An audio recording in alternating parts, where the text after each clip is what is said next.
ಸಂಪೂರ್ಣವಾಗಿ ಆರ್ಥಿಕವಾಗಿ ದಿವಾಳಿಯಾಗಿದೆ. ಸರ್ಕಾರ ಇವತ್ತು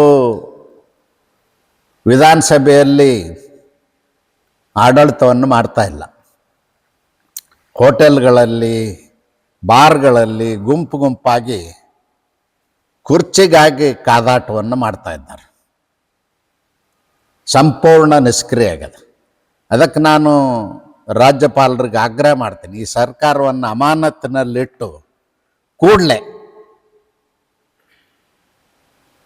ರಾಷ್ಟ್ರಪತಿ ಆಡಳಿತವನ್ನು ನಡೆಸಬೇಕು.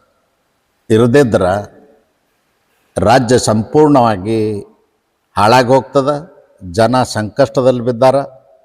ಇವತ್ತು ಆರ್ಥಿಕವಾಗಿ ದಿವಾಳಿ ಆಗಿರ್ತಕ್ಕಂಥ ಸರ್ಕಾರ ದಿನ ದಿನ ಒಂದೊಂದು ಹೊಸ ಹೊಸ ನಾಟಕಗಳನ್ನ ಮಾಡಿ ಜನರಿಗೆ ಮೋಸ ಮಾಡ್ತಕ್ಕಂಥದ್ದು, ದಿಕ್ಕು ತಪ್ಪಿಸ್ತಕ್ಕಂಥ ಕೆಲಸವನ್ನು ಸಿದ್ದರಾಮಯ್ಯನವ್ರ ಸರ್ಕಾರ ಮಾಡ್ತಾ ಇದೆ. ಇಲ್ಲ ಗೌರವಯುತವಾಗಿ ನಿಮ್ಮಲ್ಲಿ ಒಪ್ಪಂದ ಆಗಿದ್ದರೆ 2.5 ವರ್ಷಕ್ಕೆ ರಾಜೀನಾಮೆ ಕೊಡು ಮಾತಿದ್ದರೆ ರಾಜೀನಾಮೆ ಕೊಡಬೇಕು. ಕೊಟ್ಟು ಸುರಕ್ಷಿತವಾದಂಥ ಮತ್ತು ದಕ್ಷ ಆಡಳಿತಕ್ಕೆ ಅವಕಾಶ ಮಾಡಿಕೊಡ್ಬೇಕು ಅಂತೇಳಿ ನಾನು ಒತ್ತಾಯ ಮಾಡ್ತೇನೆ.